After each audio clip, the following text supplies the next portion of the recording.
This is partner content from Latitude Studios. Devrim Jalal is Chief Flexibility and Marketing Officer at Kraken, the only proven AI-powered operating system for utilities. His mission revolves around one central theme. At Kraken, we're in the business of using technology to accelerate the energy transition.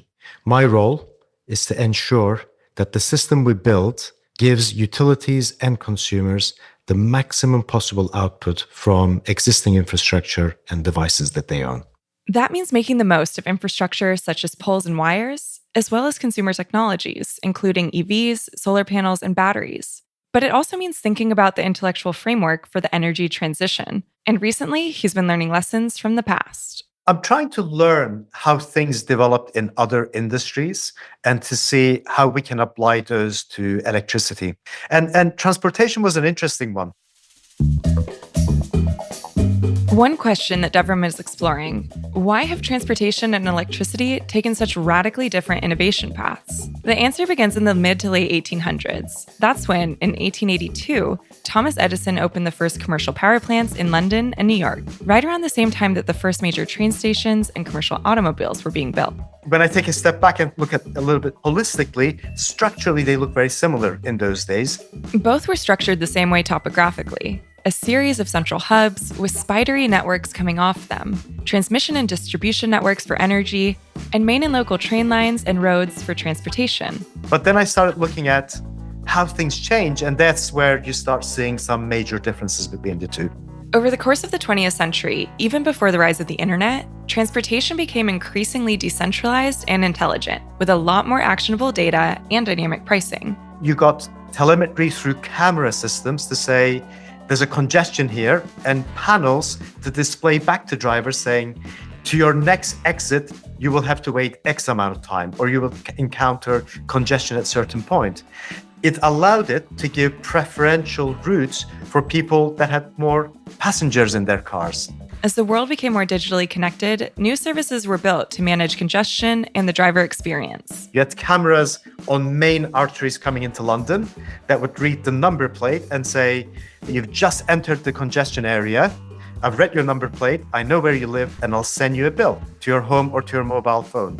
This all happened in transportation because of the need to get better utilization over an existing infrastructure. Over time, the electric grid got much more connected as well, but it mostly served the dispatchability of large, centralized power plants, not the consumer experience on the distribution system. That divergence only increased during the modern internet era. And Google Maps came. And one of the interesting things Google Maps is it's user-generated content. So user-generated content allowed us a tool to tell me in the morning, should I take the metro or the underground? Should I walk? Or should I take a little e-scooter to get to work? Then we went even further. Uber came and completely transformed the taxi domain in multiple geographies, despite different regulations in each one of those, and brought up the utilization of the passenger car from about 5% to 60, 70, or even higher percentage. Now we're moving transportation to the next level with autonomous vehicles.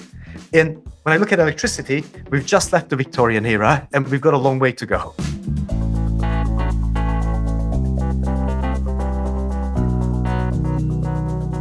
This week, are we finally entering a golden age of innovation for the grid? Kraken's Devrim Jalal talks with Stephen Lacey about how distributed tech, consumer engagement, and integrated software are creating a new flexibility paradigm in electricity.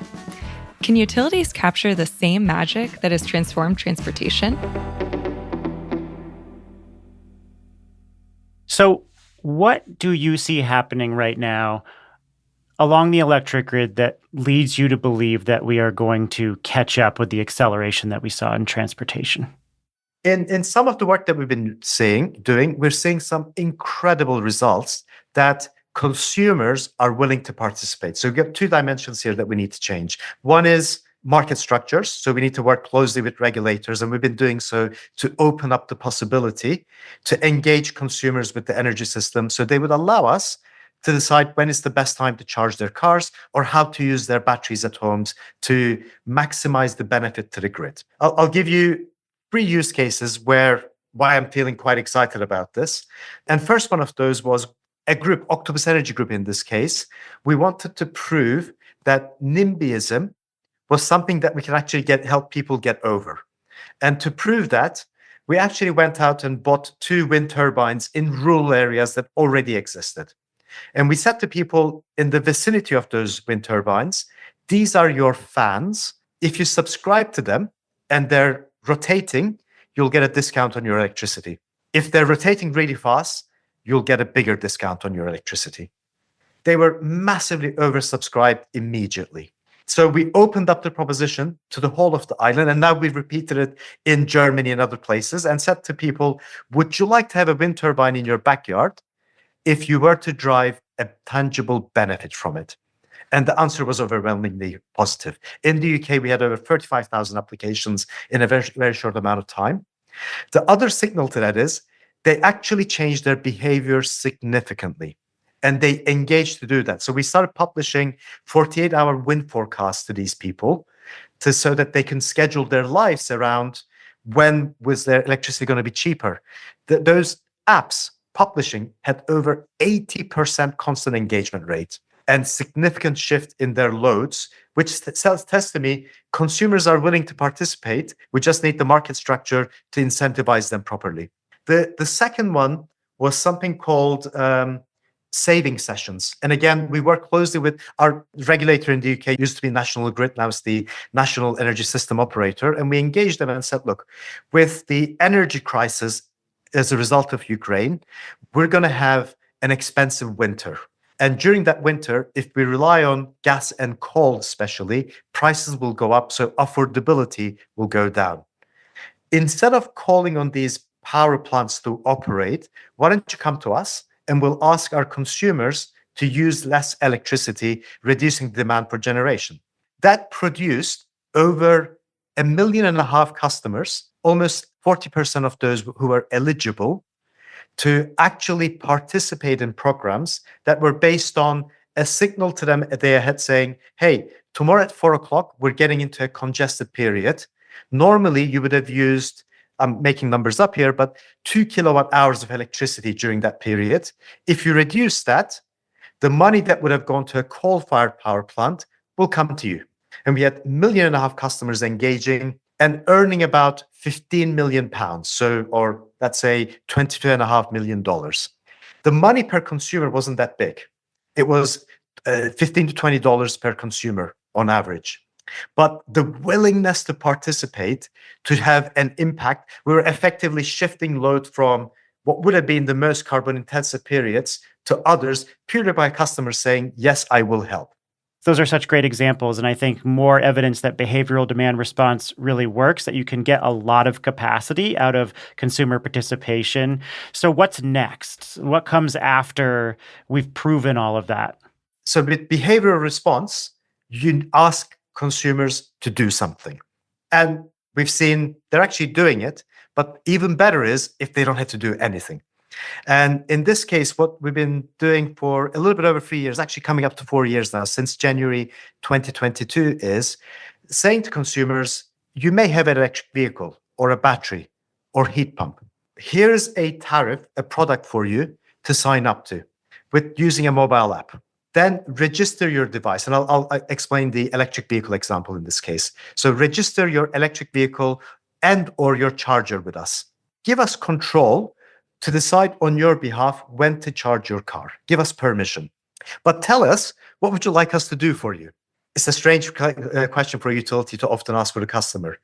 And in this case, the consumer's response to us is, I need you to charge my car at least up to 80% or to 80% by 7 a.m. tomorrow morning. Now, those two metrics are totally up to the consumer to decide what it should be. What we have just done is what we call unlock inherent flexibility.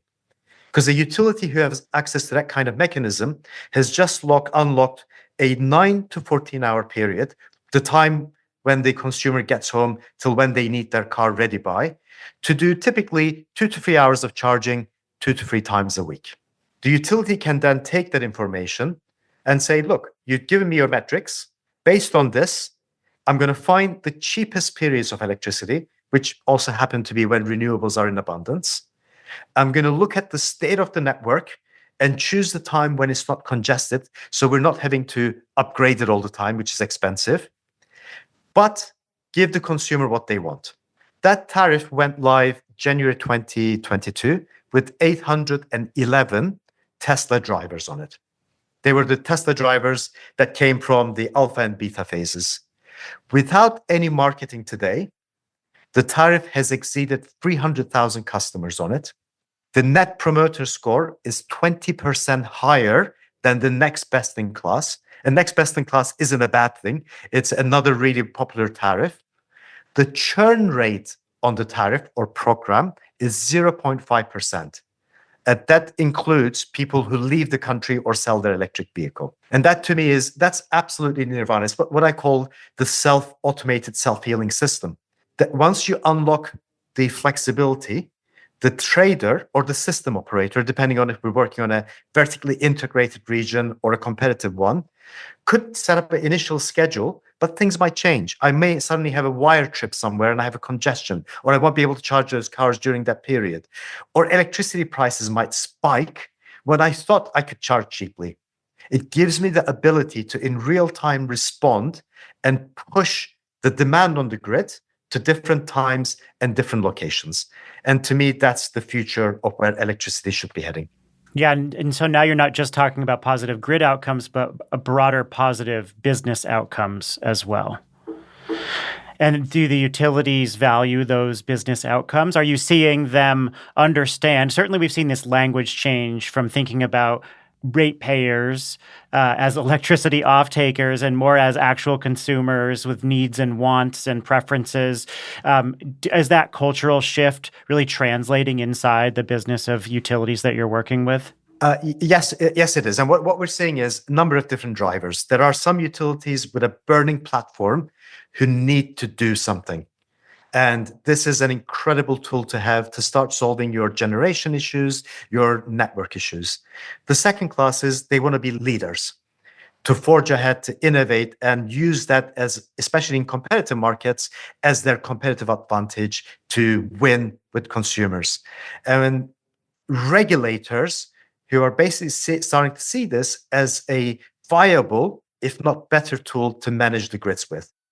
This brings us to another question about customer control as well. I think there's a debate within the industry about how much customers should give up control or whether they should be able to override the signal. Where do you imagine the customer in this transaction, in this relationship? How much control should they have? Are they willing to give up that control, or do they need some ability to adjust based on their needs? The customer should always have control. And what does that look like exactly? We should give the customer choice and say things like, if you defer when you use electricity, you will get a benefit out of it. If you allow the utility to decide when to charge your car, and that was the part that I missed in my earlier example, you'll get a benefit. In this case, in the case that I was describing, the utility actually gives its customers a 60 to 70% discount on the cost of charging the car over their regular rate. So their regular rate could say it's 30 cents per kilowatt hour. Their EV charging in that case would be 7.5 or 5 cents per kilowatt hour. So we need to define clear benefits to the consumer and then let the consumer decide if they're attractive enough and if they would participate. On top of that, we should definitely give the consumer to override any control that they've given to the utility without penalty. So the consumer could have said, charge my car by 7 a.m., but something changes in their life. They need to go somewhere urgently and they need the car charged quicker. They should always have a button that overrides and says, charge now, no penalty, except you will get charged at your regular tariff as opposed to the discount that you would have had otherwise. One thing that I've also seen evolve is that utilities are really taking seriously the capacity that these programs can provide. Just 5 years ago, if you went to the operations team, they would not take it seriously in the way they are now. So how are you actually seeing them evolve in their thinking about what this can deliver the grid as a meaningful resource? I think that's really encouraging signs of that, like California and other states in the US taking this really seriously. Look, the way I talk about this to regulators and power traders is when you do consumer flexibility, and I'm focusing on the consumer side, but similarly applies to commercial industrial as well. But consumer flexibility, your biggest friend is statistics. Because when you have hundreds of thousands of people with cars or batteries, statistically, you can predict very accurately their behavior. And today, for the traders and also the system operator of the 300,000 plus devices, we run a forecast. And we say at noon, typically each day, for 11 p.m. to 11 p.m., so that 24-hour window, when will people get home? What will be the state of charge of their cars? What will they ask us to do for them and by when? And we get that accurate over 90% of the time, which is, I would say, probably more reliable than a large power plant. And also, when a power plant goes down, you get a significant point of failure. So that's the first element. It's highly reliable once you get your statistics right. The second thing is, it's the cheapest form for balancing electricity, because consumer devices weren't purchased to provide a particular service because they're not looking for an economic return on it. Because if I build a battery, I got a formula that says I got to get X return on my investment. Consumer devices have a primary purpose of meeting what the consumer needs them to do. If we can combine what the grid's needs are and the consumer needs together, we've just unlocked an incredibly valuable, cheap, accessible form of flexibility that helps us balance the grid. So it's very clear that a lot of utilities are taking distributed resources, customer empowerment, demand response, grid flexibility much more seriously. But many of them run into another challenge, which is that they have a lot of different software systems running along their operations. And this is really problematic for utilities that are trying to make fast changes. Talk about this actual software integration challenge and how it can hinder utility innovation. The hodgepodge of technology solutions that utilities is not new. And that's been one of the problems that the utility sector is facing because it slows the move and innovation. I'll give you a favorite quote, recent quote from one of the utility executives that we're working with. He said quite openly in an open room, "My IT system prevent me from dreaming. Every time I have a new idea, it's $1 million, it's a number of months, and by time it's realized, it's too late. Market has moved on." That's a major challenge. And that's one of the challenges that at Kraken we help solve. When customers implement a Kraken solution, we typically retire over a dozen systems and converge everything in a single one, which gives our client, the utility, a single view of all their data, from the consumer data to their metering data, to the asset data. That allows you to simplify and augment your customer experience. We developed a new operating model, which we call the universal agent, where there are no longer departments. A traditional utility would have a billing, issue resolution, debt collection, department after department. With a Kraken-enabled model, there's a single department, and every call is meant to be resolved at the first call by the same person, without the need to transfer or send the back office to come back to the person. That creates incredible efficiencies because you're simplifying things, creates incredible customer satisfaction because problems get solved. You have informed, enabled agents responding to your queries. But the one thing that always doesn't get elevated, it creates incredible employee satisfaction. Because employees who have good tools to solve problems to make customers happy tend to be happy themselves and gives them development opportunities. The customer management part of the platform is going in and replacing a number of legacy systems, its existing solutions. When we look at optimization, we're actually going into typically green fields because utilities are just starting to flex consumer assets. But in the US, as some regions have been quite advanced, when we go into a utility, we realize that they have multiple demand response programs, 3, 5, sometimes higher. And when you have all those programs without a central brain to help orchestrate them, you could have scenarios where different providers are actually actioning things that are perfectly in line with their service requirements, but they may have contradictory actions to what other service providers are doing. So it's a world where everyone is doing what they're meant to do, but not achieving the overall result for the utility because they may have contradictory actions. And what I mean by that is the utility may be trying to reduce load at a substation, but someone is charging a car because the energy signal says so, but somebody else is discharging a battery at the same time. One is plus, the other one is minus, it cancels it out. So where we see our role developing as Kraken is becoming the asset registry for all the service providers for the utility, because utility has a single view of what's happening in their area. The ability to send dispatch signals to each provider to say, I need you to do this now, or I need you to do this during this day. It could be a 24-hour signal or a shorter term, depending on the environment, so that all the providers are harmonized, delivering the ultimate result for the utility. It gives them the ability to measure and verify that things have actually transpired. And the most important, because all the device data is coming to the utility, it creates that rich data source for building grid-aware optimization capability. This also brings us to another challenge, which is the implementation of artificial intelligence. And in order to successfully implement machine learning and AI, you need a unified view of data.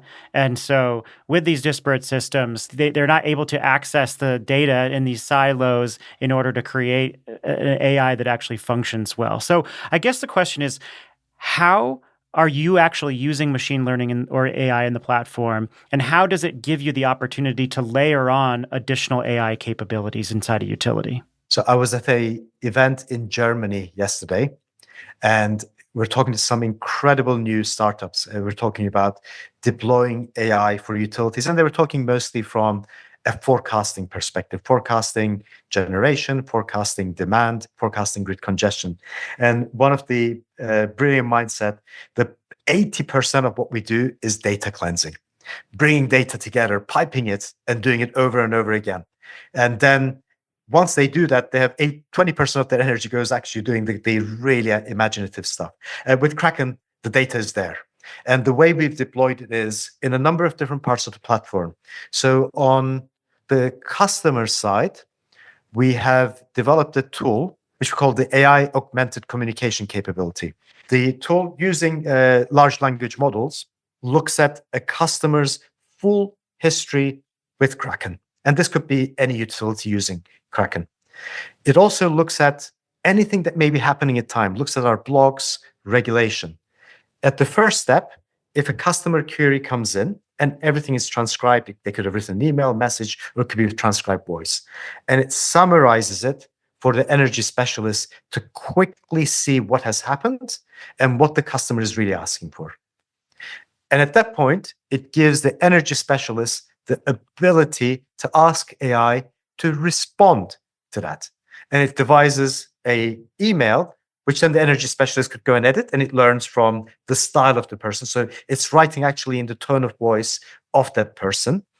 And when the person is happy, sends the email back. Typically, our customers' satisfaction rating is 20 to 25% above market. We've taken customers from, in the UK, it's Trustpilot, JD Power is in the US, I know, but with Trustpilot, we've taken customers from 1.2 rating to 4.4 during the first year of migration. So our customers are usually very happy. AI-enabled communications is achieving 20% higher customer satisfaction ratings, simply because it's quicker, it's comprehensive, it's accurate, and it's also action-driven. It could tell the customer, to solve your problem, here's a link that takes you to the right place to alleviate the issue you're facing. The second part, it obviously improves the energy specialist's efficiency. They'll be able to get through a lot more messages using AI. Interestingly, this comes at a time that with devices, consumer-owned devices, there are more complex problems to solve for energy specialists. So we're freeing up time from basic tasks so they can focus on more value-add tasks to enable utilities to maintain that high level of satisfaction. The second area where we use deeper machine learning and AI in some use cases is predicting behavior.